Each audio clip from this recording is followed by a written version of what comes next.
Hello, I'm going to be talking about Proposition 15 today.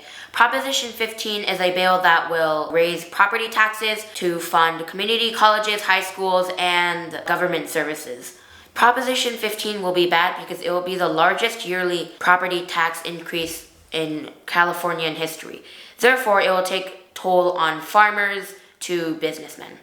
Well, you said it is the largest expense in the history? It is the largest property tax increase in all of California's history. Really? How much? $12.5 billion. $12.5 billion. $12.5 billion.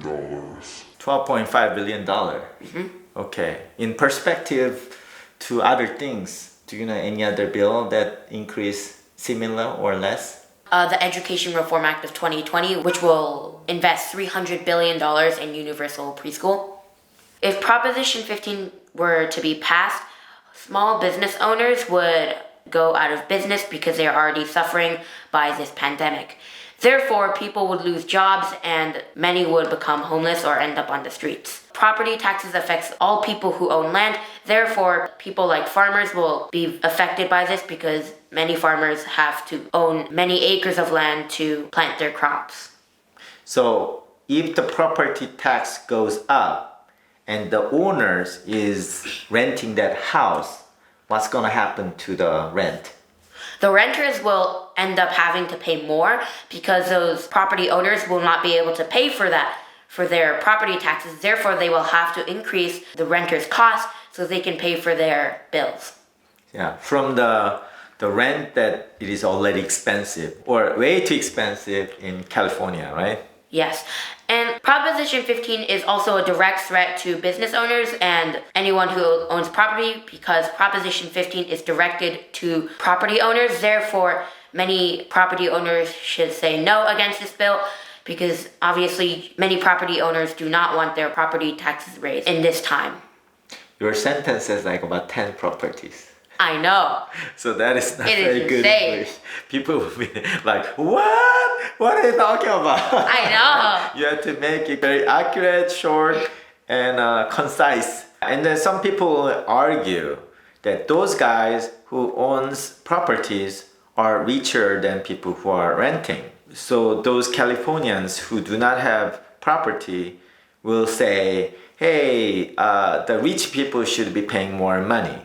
What do you think about that? Most people who own property are people from the middle class and are hardworking Americans. Most people who own property aren't the rich, but they are middle class people who are hardworking Americans.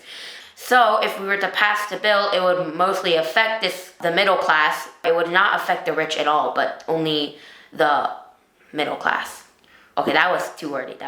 So you don't want to burden middle class people with more tax when their income has shrunken down. Right? Is that more understandable? Oh my God, I see why it's so hard now. If you practice more about how to say logically, people will be thinking that you are more intelligent, even though your brain is about the same, right? Just present nicely. So it's about presentation skill. Then people will think you're smarter than. So the way to improve Wait, is can I try again? you just have to keep doing Can I it, try again? right? Yeah.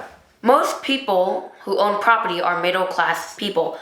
And most middle class people do not have thousands of dollars just laying around in their bank account to pay for an increase of property taxes, especially when their income has been shortened because of the pandemic. So, as a Californian senator, I oppose Proposition 15. You're not senator yet. You're a candidate. Candidate. So, as a candidate senator for California, I oppose Proposition 15 for you hardworking Americans. 왜 여기를 포인트해? 여기를 포인트해야 돼. 이거 카메라. 아이고 참. 다시. So, as a candidate senator, I oppose Proposition 15 for you hardworking Americans. I hope you can cut that out. Good?